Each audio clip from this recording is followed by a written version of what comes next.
અંકલેશ્વર નજીક આવેલી પાનોલી જીઆઈડીસી વિસ્તારમાં સ્થાનિક નાગરિકોની સુવિધા અને માર્ગ સલામતીને ધ્યાનમાં રાખીને જનસેવા પ્રભુ સેવા ચેરિટેબલ ટ્રસ્ટ દ્વારા તંત્રને એક મહત્વપૂર્ણ રજૂઆત કરવામાં આવી છે। ટ્રસ્ટના પ્રમુખ રજનીશસિંહ અને અગ્રણી જગમોહન આહિરના માર્ગદર્શન હેઠળ જનહિતના પ્રશ્નોને વાચા આપતા જણાવવામાં આવ્યું છે કે પાનોલી જીઆઈડીસીના મહારાજાનગર સર્કલ પર હાલ પૂરતી સ્ટ્રીટ લાઇટોની વ્યવસ્થા ન હોવાથી રાત્રિના સમયે વાહન ચાલકોને રાહદારીઓને ભારે હાલાકીનો સામનો કરવો પડી રહ્યો છે। આથી આ સર્કલ પર શીઘ્ર અદ્યતન સ્ટ્રીટ લાઇટની વ્યવસ્થા ઊભી કરવામાં આવે તેમજ સર્કલને સુંદર અને સુવ્યવસ્થિત રીતે વિકસાવવામાં આવે તો વિસ્તારની સુંદરતામાં વધારો થશે અને ટ્રાફિકની સમસ્યા હલ થવાની સાથે સ્થાનિક લોકો, ઉદ્યોગો તેમજ નાગરિકોની મોટી રાહત મળશે। આ ઉપરાંત ટ્રસ્ટ દ્વારા વિસ્તારના એક અત્યંત સંવેદનશીલ અને જોખમી પ્રશ્ન તરફ તંત્રનું ધ્યાન દોરવામાં આવ્યું છે। રજૂઆતમાં જણાવ્યા અનુસાર વિસ્તારની ગિન્ની ચોકડી પર ભૂતકાળમાં અનેક નાના મોટા માર્ગ અકસ્માતો સર્જાયા છે, જેમાં ઘણા લોકો ગંભીર રીતે ઇજાગ્રસ્ત થયા છે અને કેટલાક નિર્દોષ નાગરિકોએ અકાળે પોતાનો જીવ પણ ગુમાવવો પડ્યો છે।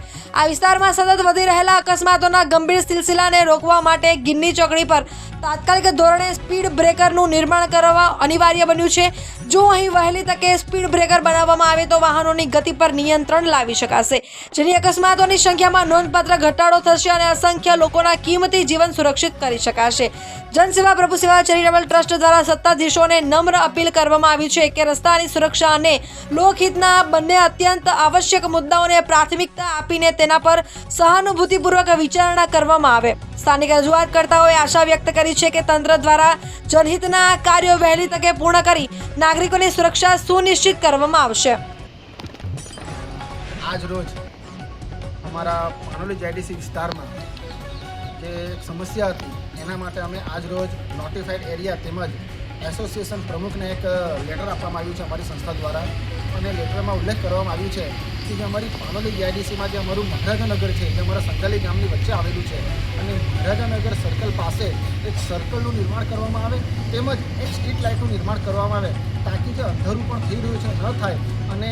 એક વ્યવસ્થિત જગ્યામાં લોકોને આવવા જવા ટ્રાફિક સમસ્યા થઈ રહી છે તે ન થાય। ત્યારબાદ અમારી ગિન્ની ચોકડી પર જે ગેટ નંબર 1 પર જે ચોકડી છે, ફર્સ્ટ ચોકડી છે ગિન્ની ચોકડી, ત્યાં એક જ અઠવાડિયામાં 2 એક્સિડન્ટ થયા છે અને ત્યાં સ્પીડ બ્રેકર નથી। તેના માટે પણ અમે રજૂઆત કરી છે નોટિફાઈડને અને એસોસિએશન પ્રમુખ સાહેબને, તો એમને આજે એક લેટર આપ્યું છે